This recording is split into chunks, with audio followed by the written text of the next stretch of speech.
to A Well-Designed Business. My name is LuAnn, and I'm so glad you found this podcast. Together with my husband Vince and our partner Bill, we have grown our company Window Works from the ground up. So I know and I understand the challenges you face in running your interior design business. I also know that your talent alone isn't enough to ensure your success. So on this podcast, we talk about strategies and practical steps to help you grow your business. But make no mistake about it, we have our share of fun here too, mixed in with those aha moments that I love so much. This isn't fluff. Nobody has time for that. Whether you are a new interior designer or a seasoned designer, I am here to help you create and to manage the kind of interior design firm that you dream of. It's straight talk and it's action. Are you ready? Let's get started. Hi, welcome to A Well-Designed Business. My guest today is Sallie Lord of GreyHunt Interiors. I know you're doing your happy dance about that, right? You love Sallie as much as I do, I'm sure. Sallie embodies an idea that has been repeated here again and again: collaboration, relationships, mutual respect, and the truth that there is enough for all of us. Sallie knows that relationships matter to the point that she views other designers not as competitors, but as potential collaborators, even those in her same geographical area. Before I tell you more about Sallie, let's take a moment to thank our show sponsor, Kravit. Kravit is always finding ways to make shopping easier for you. Their website allows you to quickly access all of your tools, like your account settings, price lists, current and past orders, and more. Their advanced color search even lets you create the exact custom color you're looking for, making it even easier to find the results that you need. Visit Kravit.com today. Get your trade account set up, and then once you have your first order ready for Kravit, use the code AWDB10. You can get 10% off any order of fabric, wallpaper, or trim. And if you've had a Kravit account for a dozen years or more, you can still use this code one time, AWDB10. All right? Now, Sallie Lord is the award-winning designer and founder behind GreyHunt Interiors. She's a graduate of Marymount University, and she has worked in the interiors business for more than 2 decades. She has amassed a loyal following of 75,000 people on her social media channels, and she has a passion for design with an eye for the up-and-coming trends. Let's hear what Sallie has to say about why collaboration is better than competition.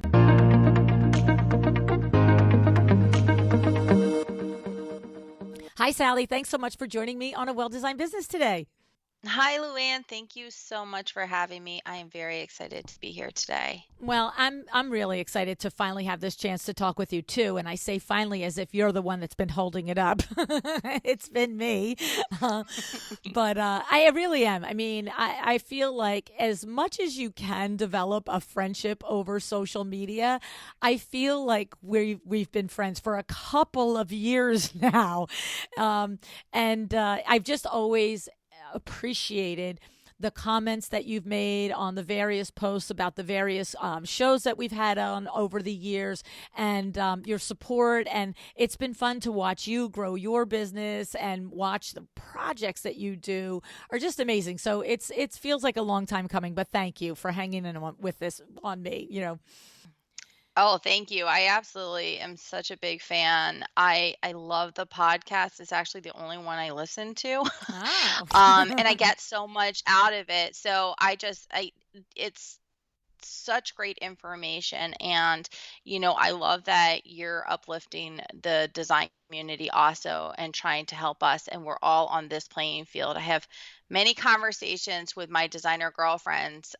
We're like, hey, did you hear that podcast from LuAnn? So you're part of our conversations too. Well, that's fun. That's really fun. And it is fun for me to hear that. It's fun for me to know that it is something that is supporting you guys and that is helping you with your businesses. So, that's what it's all about, right? And in fact, that was the subject that you wanted to actually talk about today, which was supporting each other as business owners in the community and as individuals within your own business, that you run a team of 5 or 6. I think it's you plus 5 more. If we count the boys, your kids, it's 2 more, right? Which we know that they are part of the business, and we'll get to that too. So talk to me a little bit about that. This is a personal mission of yours to be collaborative versus competitive, Sallie. So talk to me a little bit about it. Yes, well, I started doing design about 25 years ago, and I can't believe I'm that old, but I started doing design and I noticed that the industry was really competitive. And just really kind of catty. And I just didn't want any part of that. And so from the beginning, when I would deal with people, I would start trying to build relationships. And sometimes it wasn't as popular of a concept. But I found over the years when I started GreyHunt Interiors, which was in 2009, I started really working to build relationships with other designers and just be more collaborative with them. And since that time, like I've helped and mentored like other starting designers or students that are in college and are interested in trying to figure out what's the next step, what does this look like, can you help me, and give advice. And I really enjoy doing that. And then I really have met this great group of local designers here in the area, and we get together, we do spa dates and lunch dates, and Mm. we literally sit there and talk up, and it is so healthy for us, for our businesses, and for our relationships. And um, I love that opportunity for us to help one another, and we all bring something to the table, and we're in the same community. And so, I've been asked many times, don't you feel like that's competitive, that they're your competitors? And I guess to me, I feel like they are and they're not. I mean, yes, we're in the same area, and there could be a chance that there could be one client that calls both of us. But for the most part, we all have our own aesthetics and our own styles. And our friendship and what we bring to each other is more important than a project. Mm. So it's something it's really important to me. I believe in empowering women in business, which we try to do, and I know we were going to chat about that. But I feel very grateful for this network that I have around me. So let's talk about that a little bit. I mean, I'm with you. There's enough for everybody. I have Yes. over and over again. I mean, I've talked about it with Window Works. We had this other window treatment retailer a mile down the road from us, literally, and we were the only two window treatment retailers in town. But I mean, the number of times you could count on one hand the number of times that we ran up against them on a project. And the simple fact is you do business differently. And it's not just your aesthetic that's different from your peers, but everything about it. You're a different person individually. And so therefore you're going to Right. connect and attract with a different consumer. And to your point, yes, there might be that random 1 or 2 times a year where two of you are a pretty good fit for any one particular client, but that is so much more rare than common, right? Oh, absolutely. In fact, just to say, when I first started doing interior design, I was in a town over, and I started a design studio at this boutique, and I started taking in clients. Well, I knew that in this next town over was this other store. It was a fabric store, and they did window treatments, and they started doing interior design as well. And they had this designer, and everyone said how great she was. And then I was at this store, and it was people were kind of pitting us together, Mm. although I don't think either one of us felt like that.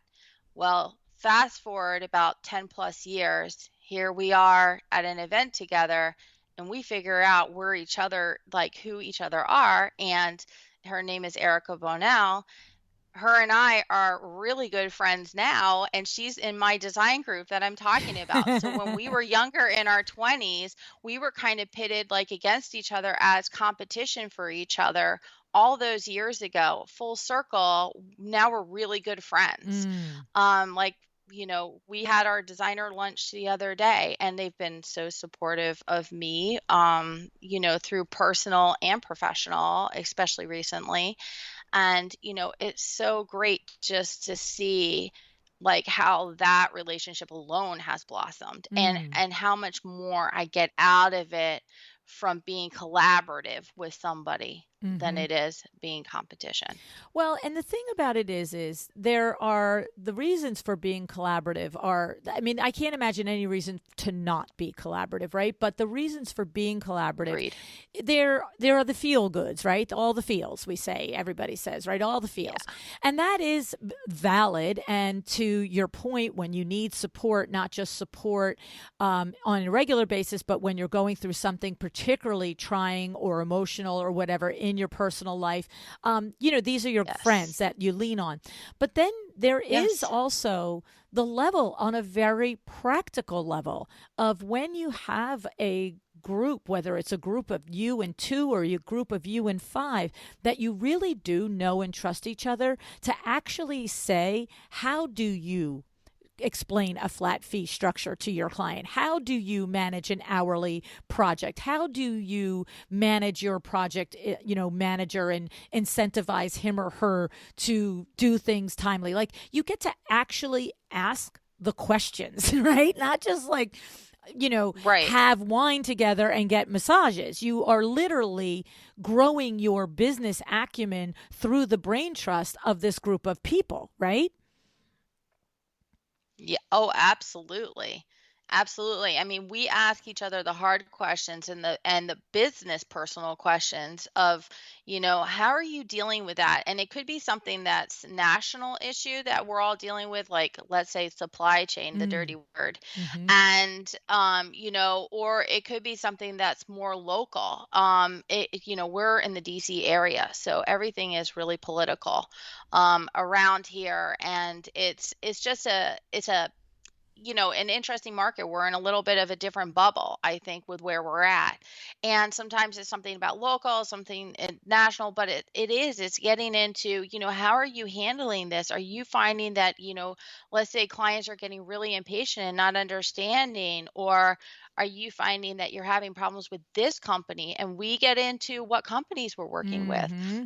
I mean, we're really sharing, "Hey, have you checked out this company?" Or we have a text stream between all of us, and we'll be Michelle texted me yesterday, and she's like, "Hey, do you guys have any of these, Schumacher fabrics, or Tebow? Like, I need to look for X, Y, and Z colors." And so there has been times where we've gone into each other's libraries, like Mm. sourcing libraries, and, helped each other out. Like, Mm-hmm. that's more of what it's all about. Mm-hmm. So, and I'm happy, to do that. Like, hey, do you have an account with this company or that company? It's important to us to have that, because otherwise you get stuck on this design island unto yourself. And it's really not a healthy place to grow. Right, right. And it's interesting that you called it the design island unto yourself because as you were describing all that, what was going through my mind is I often really have compassion for all of you that are the solo owner, right? So few of you actually have a business partner. Now, there are firms out there, I'm thinking like Pope Studio, you've got Carolina and Beth are partners. There are companies that have a partnership, but I can't imagine all these last years in business, and especially when you're building and growing the business and making all of your bumps and learning all of the hard lessons, not having somebody else that's as invested as you are. Your employees are important. They're often superstars, often have great ideas, but they're not going to sleep with the responsibility on their head. And I do find that for so many interior designers that are the solo, that it is little pods like this, little collaborative pods like this, that really is the difference between running a business not just successfully, but successfully with a sense of control and peace, right? Because you're comparing all the time and Yeah, I asking questions, agree. right? I think that it's a definition of success. Mm, Is it really successful to climb to the top by yourself? right. And it's no Is that fun. really the way that the journey's supposed to go? Right. I mean, truly, like that's not the way it's meant to be. Hmm. We're supposed to be in a community. And I will say, I have to give a lot of props because although I run GreyHunt and it's my company and my business, I am very blessed that my husband is my sounding board, Mm. and we very much do talk about things as a partner. And I always joke with him and say, because he's the senior industrial designer for Brizo faucets and Delta Oh, faucets, wow. and so this is his industry. And we actually met on a job site in New York 6 years ago, and I'm just like, I always say, well, when you married me, I guess you didn't realize that you were going to be owning a company too, and like having to deal with all of this and me tell you everything all the time. Cause sometimes I'm like going on and on and on. And I'm just like, poor Judd. He has to listen to more. I'm just talking business, business, business, business. But he's like, no, I love it because you're passionate about it and he Mm. understands the design world. Thank God. But most husbands don't, Right. or most partners don't. And so I do have an advantage from that standpoint. But there's nothing that fills in like other designers who really understand because they're dealing with the same issues. Hmm. Um, on the day to day. And, one could figure out like, hey, this happened with me with this client. We all need to like adjust our contracts to protect Right. us. Right. That's invaluable. That's Right. absolutely Right. You don't invaluable have to make information. every And mistake sometimes it's, yourself, right? You don't have to make every mistake yes, yourself. exactly. And it's like you always say, like you're looking for that little nugget, right? That aha moment. Hmm. And I think that, for us, those aha moments come every single time we get together. There is something in there that is like you walk away and you're like, ooh, I need to do this or implement this or maybe tweak my contract too so that I don't have to go down that road. Right. I know. I see it in action. I've in my experience with WindowWorks, first we were part of a franchise system. And so we had those people that we could just pick up and call, and we got together at least once, if not twice a year. And now I see it in action with Exciting Windows. And with Exciting Windows, we are a national a national organization of window treatment professionals. We get together every single Thursday by Zoom, every single Thursday from 10 That's o'clock to awesome. 11 o'clock. And now we've even started inviting our employees to a Zoom meeting every single week. And so 3 meetings are for the owners and 1 meeting is for the employees. And it is exactly that. I mean, the trends that we notice that would normally frighten us don't when you understand. Like, I'll give you an example because this is what I know is happening in your group as well. Last year, 2021, right? Every month, breaking records, sales records, boom, boom, shatter, shatter, shatter. All of a sudden, June, it was, huh?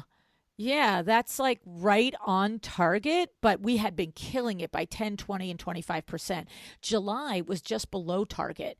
And we're at WindowWorks hiring people left and right, doing all kinds of things to try and keep up. And now all of a sudden, we have 2 months that are on or below target.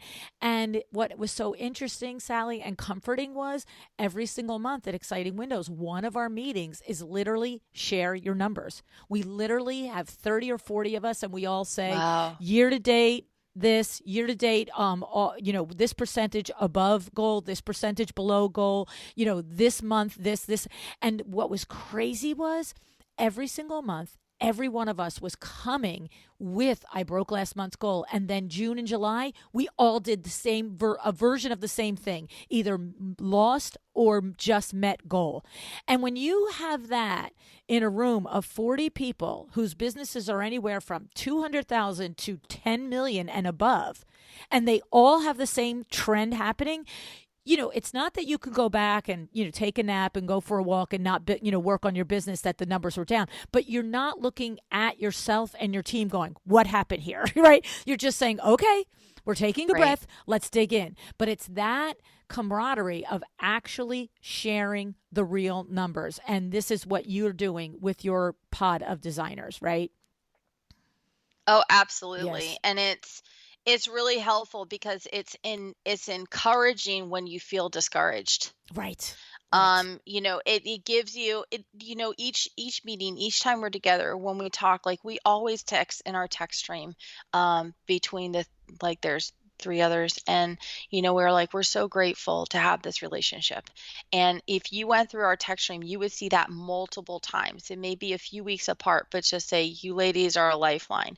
Like, thank you so much. I so appreciate our relationship and the way that we can share. Hmm. And that is just so important to us because it energizes you to be more passionate. It feeds your design soul. And then when things aren't right, and like you said, and everybody's along the same thing, you're like, it's okay. Yeah, I I'm can breathe. okay. I can breathe. We're I got to all going work to be hard, but okay. I can breathe. Because sometimes you're like, hey, they're killing it. And then you're like, wait, I think I'm killing it too, Right. And so, hey, we're all killing it, look at us. And it's great because we're all like in slightly different locations, but pretty close together, all very drivable and stuff. And, like we have our one girlfriend, Laura Fox, she's in Maryland. And, so it's like, what's going on in Maryland? And sometimes we get projects that are, let's say, in Maryland, and we're like, hey, Laura, do you have a vendor that services Maryland? And you Mm, have to have different, contractors that do DC, because the ones that do Virginia don't want to go to DC. right. And we're all like in that, within 45 minutes of each other. So it's just really great to know that you've got that support. It's Mm, like an extension of your business. It's it kind of is. like oftentimes how we feel about some of our vendors and like really good reps and stuff like that. We say, like, my window treatment person, like, you're an extension of our team. Right. You're an extended part of our team. And that's how I feel. Like, I have a huge extended team, and that's really important to me. Yeah. I can't agree with you enough. It's just so important to be able to have the safety and the security and the confidence and the trust to be able to ask a peer the real information. So let me ask you a question for a colleague listening who's thinking, yeah, I want some of this. So did Yep. you did you did it so my experience is most of the time it happens organically, but it doesn't have to happen organically. So what was your experience in gathering this brain trust of peers? Was it one friend and then that friend mentioned another friend, or did you, Sallie, say, hey, I'm going to call these two or three or four people and suggest this? How did it happen for you? Well, each of them are a different story. Their Home and Design magazine did hot talent, like upcoming talent in the DC area, and that's where I met Laura. And so Laura's in Maryland, and we just hit it off instantly from that moment on. And I think that was about 5 years ago now. I think it was about 5 years ago that we did hot talent. And then so her and I started talking, and then I had met Erica at an event, and she's the one that I figured out was my competition back in my 20s. And I introduced them. They hit it off and wanted to do a trip to New York. Well, I couldn't get anyone to watch the kids, so they went. So they really bonded in their relationship. And then Michelle was introduced to me by someone else, and then I brought her into the group. And so that's how the four of us came together. And it's like I have this tight group here. Then there's, others like Duval and Mariella. Like, there's other designers locally to this area that I do talk with, and sometimes meet up with, like for coffee or lunch and stuff. And then that's how I have my tighter knit group. And then there are some designers, and this is why I wanted to say to the listeners, like, reach out to people that inspire you or that you find a connection with. I think that that's really important. Like, I met Tracy at a Brizo event, and Christopher Kennedy, and I love them. So I keep in constant communication, like with Tracy, and I support her. Like, I'm commenting on her Instagram, or if she does a story, and I'm just like, hey, that looks amazing, or you look amazing, With Tracy Connell, or right? That's what you're talking about, I Tracy know right? Yeah, she always that's looks always easy to beautiful. see. She is a gorgeous Right. lady. And so, but it is. And then there's another, like Erin from Nifty Nest in Texas. There's just her messages. Like, she was so funny. And so I reached out to her and I was just like, I just love your message and who you are and how you are. And her and I have just like really hit it off. And I just think that, she's super great. So we've kept this communication going, for a couple years now and stuff. Mhm. And it's been great because it goes beyond design as well. Mm. Like, I had mentioned to you, I just lost my dad, and a week later she lost hers. Ooh. And it's just like, oh my gosh. So it's like we can message and support each other. It Mm. goes beyond design, Right, but right. it is really good for your design soul to Mm. know that you have these connections out there and this other, support system that's out there that you can go to that says, hey, you're kind of really amazing at this part of your business. How did you get there? Mm. What would you advise me to do? And that's amazing Mhm. to have that opportunity to forge those relationships with those people, because everybody has their special niche within their business and can bring so much to the table. And as long as you're outputting and not just inputting, like, as long as I'm coming back and offering something too, I feel like it's fair grounds to make this really great relationship and a collaborative relationship with so many other people. Mm, I love it. I love it. And you bring this same spirit of collaboration and support to your individual business. So you've got yourself and the five ladies.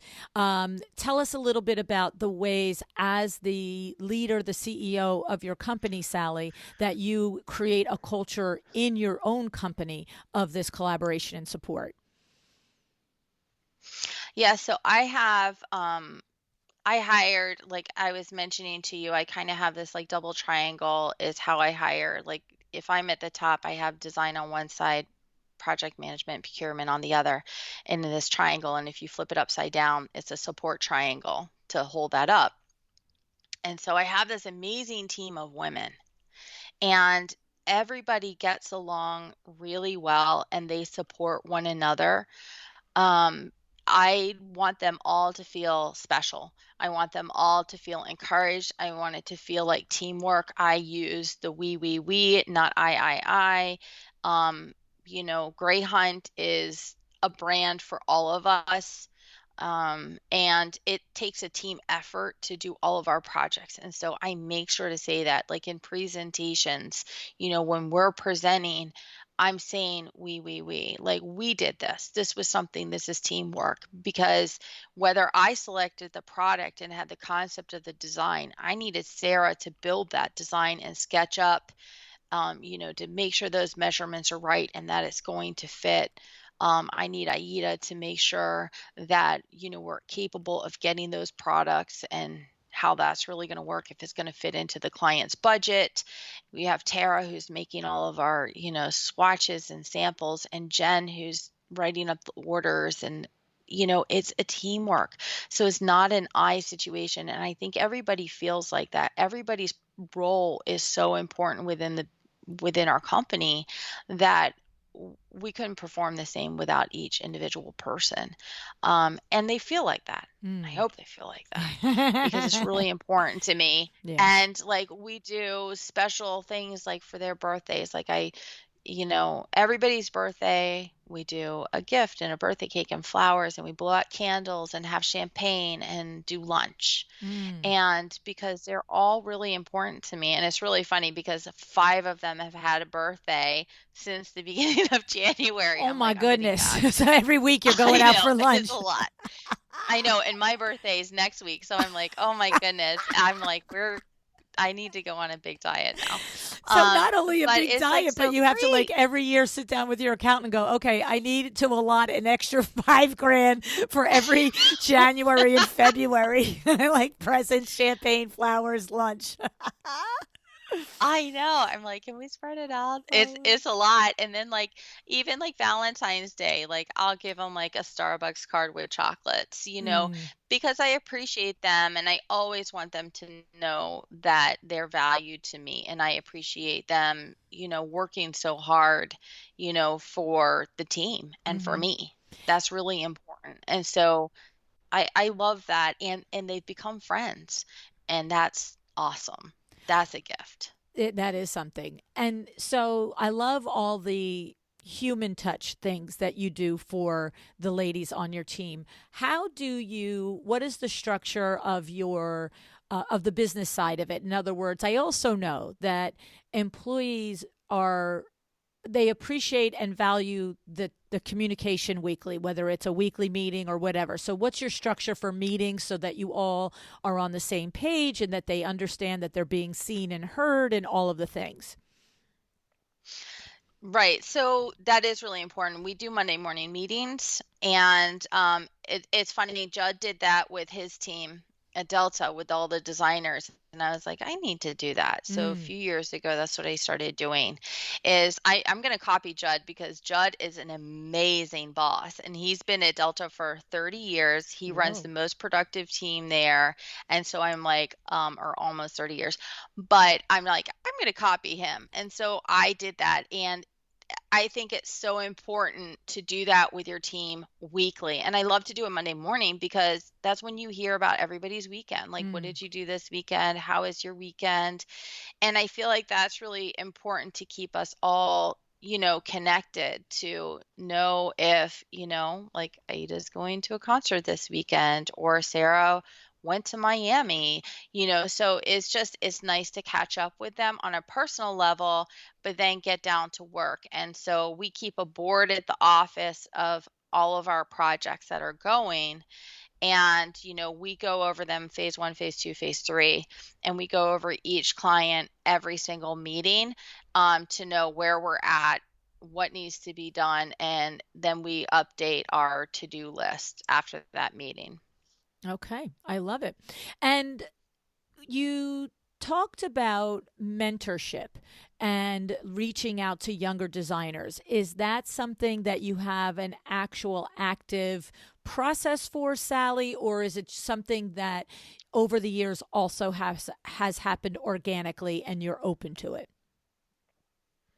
I think it's mostly been organic. I have taught some classes, but then, with COVID, it kind of changed Mm. things. But what's funny is Eliza was going to school at Ohio, what is it?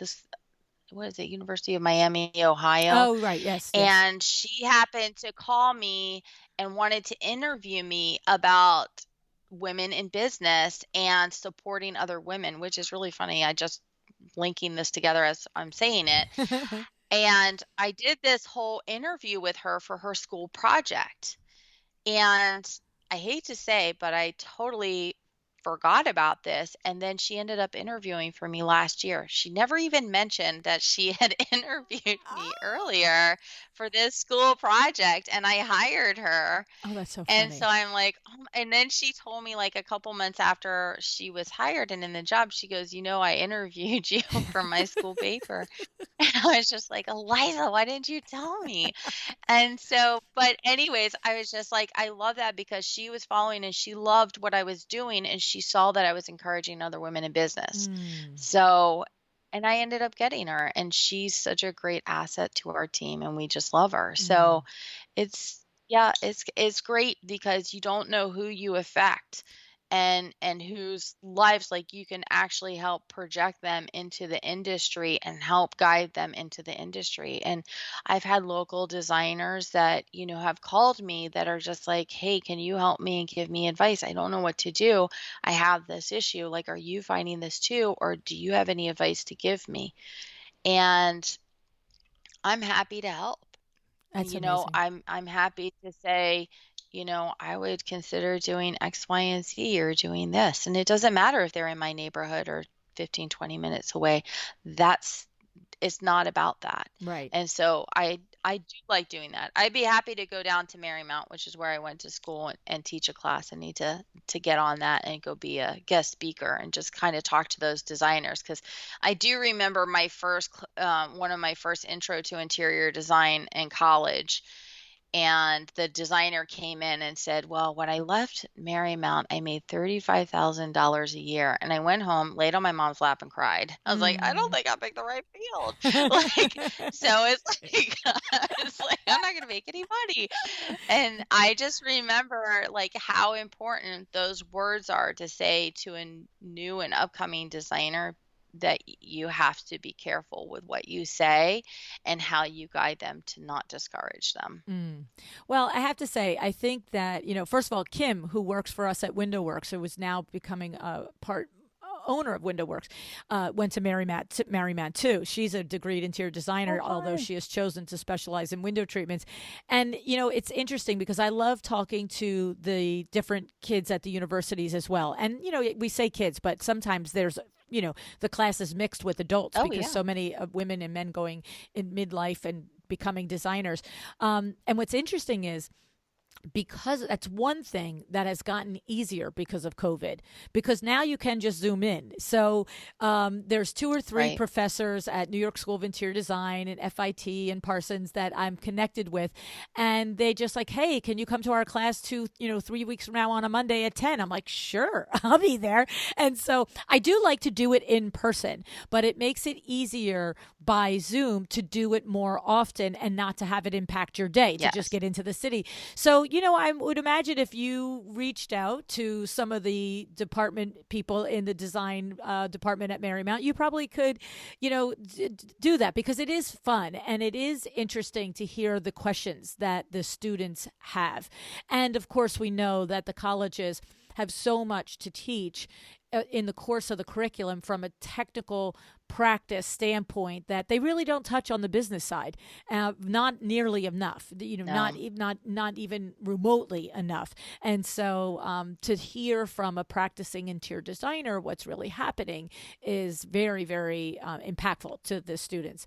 So here's the thing, other than, so you have this superpower, Sallie, of being a compassionate, supportive, collaborative leader and colleague, okay, in your own firm and outwardly to your colleagues.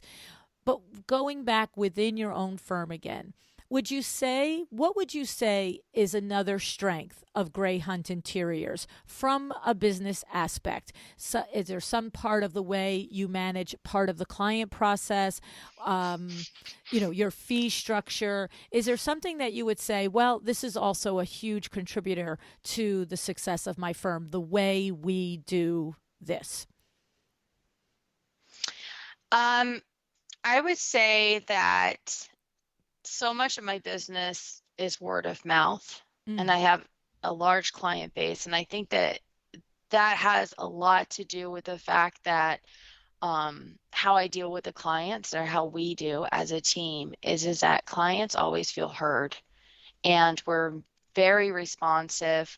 They always feel heard. We try to listen to what they say and incorporate where we can everything that they're asking for, and work with them and validate their desires, their needs, and do it in a cohesive way, in a cohesive manner. And I think that that's what brings people back, is that they really like the experience that they have with us as a firm, that they feel very taken care of, that they know exactly who to go to for what, that they know that if they email us within 24 hours or less, usually they're getting one back within an hour or two, that they've got a whole team that's ready to support them in their design process. And I think that that is the number one thing that I always think it's because we seem more approachable and livable, that we do produce that livable luxury, because although it looks really beautiful, um, you can sit down and you're welcome to, and it's not they're not stiff designs. mm. Um, and I think people can see themselves enjoying themselves in those spaces, and that's what they love, and they come to us for. Mm. So, when you talk about that client experience, you mentioned a couple of things that clients feel heard, they understand who's going to be taking care of what, they get responded to timely. In the actual structure of your business, are your clients interacting with some or all of the team members, or is there a path of communication? So it's one thing that an email comes in and maybe it's a question on a status, right? So maybe that is going to be going to the lady who does procurement for you, right? So, but is she at liberty to answer that email, or is there a protocol within your firm of we get the answer and the answer comes from the lead designer or from you? How do you work the communication between the client and your firm? Yeah, so that's a great question. It depends on what the question is. So we have a general mailbox where we all look at all the emails. So we all are up on the projects. But then what happens is the clients know who to contact directly, and we let them know. We do introduction emails with a team member that they're going to come to for said information. Said information is they're going to be dealing with me. I'm going to be the one meeting with them. And then once the measurements happen, they're going to meet with Sarah and Eliza to get the measurements. So they get introduced to them as team members building the design, because we do amazing visuals. The girls are so talented in SketchUp and their vision boards. So from there, they know that if it's a design detail, like let's say it's with a contractor, and the contractor wants to know, can you tell me specifically where that light is going to be installed for that picture light? Or how high up is that woodwork on the wall, like that board and batten? They're going to go to the designers and me. Everything is going to, I'm usually copied on most things. To anything to do with design, I'm on. Mm-hmm. And so Sarah or Liza is going to send back that information to the contractor so that they know that. If it has to do with anything with orders, products, um, scheduling for wallpaper, window treatments, all of that, that's going to go to Aida, and Aida will handle it directly. And so she takes care of everything to do with the orders, everything to do with the money. She's handling that. And we have a bookkeeper, Robin, who also supports us, that she comes in and works once a week. But she cleans up our books, like our programs and stuff. But Aida is going to email those clients directly, and she does an introduction to them right after our presentations. Is when the clients come in for their presentation, they meet all of us in person. And then Aida follows up that day when they leave with an email saying, whatever you need as far as products, if you have any, question as far as, let's say, for some reason they didn't see the sizing, or they had a question about the fabric, she's going to handle them with that, so that they know who to go to. So it sounds like it's complicated, but it's really not, and it works really, really well. And it makes it so we don't need to know all the details of, if a product is back ordered. And the design program we work in, we can also all make comments and see it in there with the client as well. Mm. So they're completely covered. And we all know what's going on, and especially with the Monday morning meetings, that really helps, because sometimes we may say, hey, is there still a delay on that sofa from so and so? The answer is yes. The answer is always yes with sofas right now, and a lot of goods right now. The answer is yes, it's still delayed. And every once in a while, we all have victory like claps, and we're all happy when something is actually getting delivered that we've been waiting and waiting and waiting for. So, clients have no idea that we are celebrating when their stuff gets there, and we are probably more excited as a team when they get their products in than they are. Right, right, So, right, right. yes, we're all doing happy dances. Right, exactly. And so what it sounds like to me is that the areas of responsibility are very clear within the team, and that you Yes. express that to the client at the appropriate Yes. time from when you meet them to you sign into the contract with them. How about, like, what I have observed is that even though team members have their areas of responsibility, that sometimes a bottleneck is created when the principal is needing to be in on the final decision. And this is what I've noticed is that little push pull moment between going from a solo to one or two people to getting to your size of 5 or 6 people. There has to be some level of your employees having the ability to make the call. And are you at that point? Are you at the point where you can watch an Yes. email go back and forth and you're not saying to yourself, whoa, that's not how we should have said that, right? Like that's what happens. We get a couple of those moments and then we say, oh, no, now you got to run this by me. And then that clogs our growth. So have you run into that in any way, and have you come through it? Is it a work in progress? Talk to us a little bit about that, Sallie. I think that I always say I'm a little bit of a control freak from the standpoint of, I just want to brand protect and I want to make sure it's just right and all of that. And I used to do everything. Mm-hmm. And when I had Aida start, she came in as a junior designer and she still does that. Like she still will sub in items and everything for us, which is awesome. But she came in at this role, but I was like, I really need someone to help me with ordering. But letting go of that baby was really hard. And so I learned that once I let go of placing orders and trusted her that I wouldn't have 10 couches sitting in my house and everything would be okay. I was like, wait, that kind of felt really good. And so I've learned to start letting things go more. And so I would say this past year we've really grown a lot as far as with Sarah coming on full time after she graduated from Marymount, um, just having her do more with the design stuff, and she will handle and make decisions as far as, let's say, yes, that trim should be this. For the most part, everything to do with design goes between Sarah and I, and we talk about it. And I will say I make myself very available for my team. Mm-hmm. If they need me, no matter where, if I'm on vacation, they know how to filter it out. And they're very good, I think, at protecting my time. Mm. That if it's something that's really important and that is a decision, so it doesn't get bottlenecked, so they can move forward, they will ask me, because I'd rather them do that. So that happens. Aida, I don't worry about as far as her communicating with clients because she does such a great job and she takes great care of them. And Mm. so, and her mannerism and just the way that she is, she's just elegant in how she works is, really something that I feel relaxed in trusting her on that. I mean, there's, very, very few times where I'm like, oh, we probably shouldn't have said it like that. We Mm-hmm. probably should have said this. And Mm-hmm. that's very few and far between.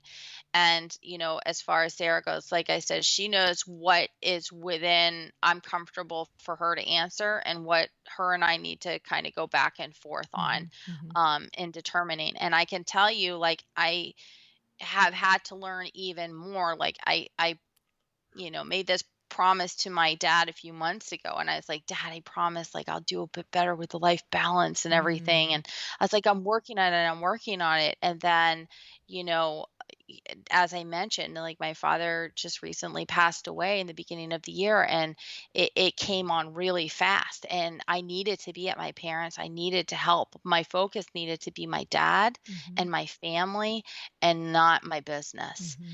And those girls rallied Mm. and they took care of everything. It was like they stood in front of me like a shield Mm. and took care of everybody and all the clients. And in the middle of that, Sarah got COVID and she was still doing it, Mm. even being sick. And so I was like, how awesome are my girls and my team and all of them? It is not just Aida and Sarah, but it was, Jen, Tara, Eliza, and Robin. Like they all just came together and I didn't really get backed up. I got a little Mm. backed up in my emails, but they took care of everything and they moved things forward. And it was just like, I already trusted them, but that just solidified it, Mm. that they know what to do, they know how we work, and they took care of things. Well, what I'm hearing is, it is a core belief of yours, a core value of yours to support and empower. So whether that's outward into the community of your peers and colleagues, but also inward into your own company. And when it is a hard thing, the maturity of the maturity process of a business owner, that is one of the hurdles that you have to get through, and some go through it easier and faster than others, and some don't, but that allowing and empowering and encouraging people to stand in their position and to own it and to trust that for them to have the trust that you trust them. And when you do that, and you do instill that into your team, then you can have a couple of months like you've just had, as you just described, where your focus needed to be on your family, but the company is still, you're not sitting there with 5 women going, well, we don't know what to do if Sallie's not here. And that is what if you're going to run a team, that's what you're looking for. That's what you're going for. Right, Because running a team absolutely. where every decision has to come through you is actually more work, and it's not as profitable, and it's not comfortable, and that's how you start to get into that cycle of forget it. By the time I explain it to you, I'll just do it myself. Well, that's ridiculous, right? So good for you for Yes. really encouraging them, empowering them, and leading them in a way that they were able to stand up and just say, we got this for you. I love that sentence, that they were your shield. That's amazing. Thank you. Yeah, really very Thank you. cool. So I have just 2 questions before I let you go, just so we have a little context on your firm. So typically, what is your sweet spot for projects? Are you a firm, Sallie, at this point where you have project minimums, whether that be number of rooms or floors in a home or dollar volume? Well, it's one of those things where we'll still take the smalls if it's an existing Uh client. huh. Right. Makes sense. So that's, if you're an existing client, I still want to help you. Like if we have clients that, let's say a year or two ago, we did, the main level of their house, and now they want to do the bedrooms or the basement or something along that line, we definitely take that job. But now we're at the point where if you're a new client, we're looking for a higher threshold. We're typically looking for 3+ rooms. We ideally like it to do an entire main level. That's more of what we're after, but we've just got to the point where we can't take in all the small jobs. Like we just cannot flood our phase ones with, a bedroom here or a powder room here. Like we've kind of gone beyond being able to do that, just because it's the way that we do design and the way that our system works. It's so in depth, just even setting up a client, because we're giving so much to the client Mm-hmm. that we have to make sure not to spread ourselves too thin, that we can't give the best of us. Right. Um, so that's how we do it. If you're an old client, you can do a small. If you're a new client, you've got to be a big Right. for us. And as a principal, I can hear that it just became unmanageable to do little smaller projects within the scope of what your business is doing, for the general, new consumer, right? But how did you process that as a principal? Was it just so clear? Okay, this is just dragging us down, and we're just dropping balls because this little project in the middle of all of this is not getting our full attention, or was it more of a struggle where you continue to say yes and continue to learn the lesson from it? Like, because this is another pivotal point in a business owner's career here, where they are moving from one level to another, and the pain of understanding, the before and after of it. So talk to us a little bit about it. Yeah, so basically, we've always been pretty full with work and had probably, I would say, too many on our phase one, but especially when COVID hit and all of us started booming, even more. On top of that, it was a lot of smalls. I need my home office done. I Mm. need, so the start of the COVID thing, but then you get the ones that are like, I want my whole main level done, kitchen gut, master bath gut, so you've got the primary suites being done, the kitchen and everything else, you're under construction. And then you have this one little bedroom or home office project that still requires a lot of attention and questions and follow-ups and presentation time and all of that, right? And so our system was getting too jammed, and it was like your brain is switching gears too much. It's much more efficient to stay within one design mind when you're designing for one one client instead of jumping over to 12. And so that's when we really realized that we can't keep taking on all the smalls because they're interrupting the bigs. And I remember this once it was like church on Sunday 7 years ago, and the pastor said, if you say yes to everything, you're really saying no to Mm, everything. mm. And I was like, oh, that has just stuck with me for all of these years. And I'm a yes person. I'm like, yes, yes, yes, because I want to please everybody. I told you I don't collect things, I collect people. Right. And I love people. I want to make people happy. That's super important to me. So I hate saying no. And it like crushes me when I do. I'm like, oh, I just feel like I could help you. I just know that I can. But I was like, but if I do this, it's not fair to my team. Right. So they basically, Sarah gives me side eye quite a bit, that I know that she's like, don't even think it, woman. And so I can read her face.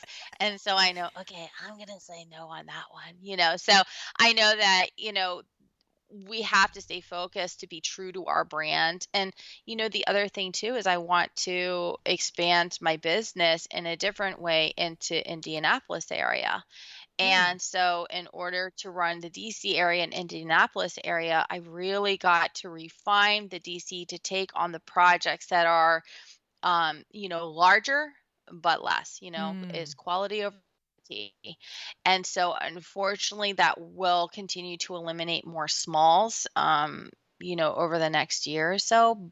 But, Well, but it's I okay. feel like that's the right move for us. Right. And see, I would love for you to take that unfortunately out. It is the progression of your business. It is your prerogative. It is your Yeah, choice. that's true. You see, you don't have to feel bad about it. You don't have to say sorry about it to you, to me, to the world. It is what you want to do, right?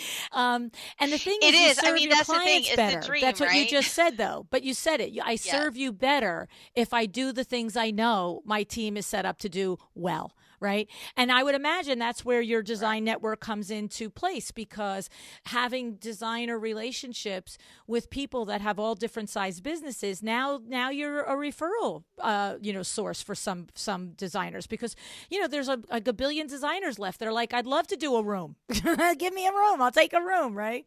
So and then the Right, last, exactly. And that's the right? thing, is something you can share with us. I said Yeah. that is the thing, is something that you can share. And I know my designer friends, they're always like, girl, you're crazy, because like you need to not take as many. Yeah. Well, that was So my you're last right. It is question. something to share with others. Yeah, that was my other question that I want to, before you let go. How many projects on average is your team handling? Pretty Are you juggling 3 projects at a time, 6 projects at a time, 1 project at a time? What's your capacity, pretty much? Okay, so in our phase one, we typically have about 8. Whoa. So it's a lot. And then in our phase two, which that's kind of the jam right now, I think, where we're all at, where we have these projects and we can't close them out for the Right. life of us because of COVID and these delays, is that I almost don't want to tell you. It's like we have probably like 12 to 13 people just in phase two that are waiting for product. Right. Right. So we still have quite a few open, and they don't just sit there. Like, we check in with them, we give them constant updates. That's still required work for us, because Mm-hmm. we're constantly emailing those companies like, what's the status and all of Right. that. So, we typically have 8 open, and it's usually a split. It's like, let's say 4 small, 4 bigs. And bigs, like I said, are usually like main levels, whole house. Right. And usually in there is at least like one new construction. Mm. Um and then we have the ones that we're following up with on stage 2, and then we have phase 3, which is, we put them there when they only have like 10% left to arrive, and we're going to get them ready for photography. Okay. Okay. All right. So Okay. Love there's it. that group too, which is Right. like another 5 or so. Okay. Okay. Well, look, it's a manageable number of projects, and the phase two is larger now for exactly that reason, the COVID reason. There's only so many things you can control, Yes, and the supply chain is not one of them, exactly. unfortunately. So it makes sense. And the big takeaway from the phase two is literally what you just said: the consistent communication to all the vendors, that you are making sure that you're still top of mind and that you still have me on the list, and this thing isn't going to just go off the wayside. And then the communication toward the client, just letting them know that it feels like nothing's happening, but a lot is happening. It's like the duck with the feet under the water. We're moving like crazy pants to get your things in, but it just doesn't look like it, right? So very good. Yes, we do everything within our control. We spend hours and hours per week just checking status and following up with clients, to let them know, to keep them on top of everything. Mm-hmm. So it's all very important for them to know that they're being taken care of. Mm-hmm. Yeah, outstanding. I tell you, it's been my pleasure to get to know you. To know you now after feeling like I know you. So thank you, Sallie, so much for coming on and sharing. This core value of yours to really share, empower, uplift. It's been terrific getting to know you. Thank you. Thank you so much, LuAnn. I really appreciate the opportunity to just share this, and I really hope that it helps bring other designers together to see each other as collaborative and something that helps to build them and uplift them. 100%.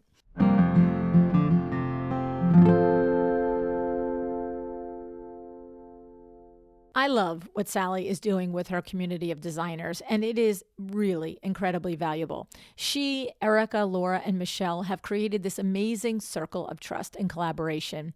It could be easy for them to think that because they are designers in the same area that they must be competitors. But as Sallie points out, everyone has their own strengths, their own business style, their own aesthetic, and the four each have discovered that there is no reason to view each other as competition. I hope that you find that in your area too. When we started Window Works back in the day, we were part of a franchise. The community support was so important in those early years. We always had someone we could turn to when we had questions, someone we could trust to give us honest answers, someone who even could refer us to valuable trade partners. This was how we built our business, with a foundation of community. Now, with Exciting Windows, we continue to rely on that community spirit. There's something very powerful about having a community and a network to turn to, whether you're asking for advice on tricky situations or sharing the ups and downs of business. And knowing that they are going through the same things you're going through gives you that extra layer of, confidence, right? And this is essentially what Sallie and these other designers have built, informally and organically. There's so much to trust within the group. They know they can rely on each other. All right. They know that they're not just friends who happen to be designers. They're actively helping each other overcome bumps and succeed in business. It reminds me of Laurent's car. Remember episode 484? She shared with us how she cultivated a board of advisors. She tapped into her network and created an advisory board of personal friends who were successful entrepreneurs in the areas of finance, marketing, and creative branding. Having multiple voices in your head can help you see things about your business that you might be too close to see for yourself. All right. I also want to highlight something that Sallie said that I am also a big fan of. Don't be afraid to reach out to the people who inspire you, right? I can't tell you the number of times that I've seen this happen. Designers reaching out to each other and asking for advice or mentorship situations. It almost inevitably leads to long-standing business friendships. I think of Cheryl Luckett and Rashida Gray. Cheryl mentored Rashida and helped her grow and thrive. And when Rashida was on the show talking about the value of that mentorship, Deneen Jackson heard her and reached out to her to ask for mentorship. There's a very pay-it-forward spirit that truly contributes to empowering each other, designers, women, men, business owners in general, right? But there is a little nuance that I want to point out in what Sallie said. She said, everybody has something to offer, something to bring to the table. my newbie designers out there, you might be hesitant to reach out to ask for mentors because you don't want to impose. But it doesn't always have to be a one-sided relationship. You have things to offer too, both now and in the future. And when you bring value to the relationship, even when you're just starting out, that's the win-win, right? I'm also impressed by Sallie's commitment to bringing that same sense of empowerment and collaboration to her own team, her own business, making sure that everyone feels important and valued in their roles. As someone who has gone through every variation of hiring, I can tell you, I know how important it is to build positive relationships within the workplace. These past 2 years have revealed to us at WindowWorks how much we lean on our team. And I'm so grateful that we have built up that same empowered spirit among them. Right? The bottom line is that relationships, camaraderie, and collaboration give you a lot more value than worrying about that competition. Okay. And when you open yourself up to the collaboration, you find the people that you can lean on, that you can trust, both in your business and when you need advice, but in your personal life too, when things get crazy pants, right? I love it. This is the kind of culture that I want to have for the guests of my podcast at LuAnn Live and in LuAnn University, which, by the way, early bird registration opens today. Talk about relationships and supporting each other, right? Think about it. The instructors at LuU are all people that I have met through the podcast, designers and consultants who want to share their time, energy, and expertise with you so that you can operate a more profitable business. Head over to LuAnnUniversity.com to see the lineup of courses and get ready to take your business to the next level of efficiency and profitability, and you just might meet your designer bestie there that will help you and support you as you go forward in your business. So thank you, Sallie, so much for sharing your time with us today. I really appreciate it. And thank you for listening. Decide to be excellent. Thank you so much for joining me again today. This podcast is a production of WindowWorks, your resource for custom window treatments and awnings. To learn how we can help you on your next interior design project, go to www.windowworks-nj.com. And if you're interested in working with me on your business, either through masterminds or one-on-one coaching, or you want to know how to get my book, The Making of a Well-Designed Business, or you just want to know what's going on in the podcast land and where I'm going to be, all of that is found at LuAnnNigara.com. Thank you so much. Have an excellent day.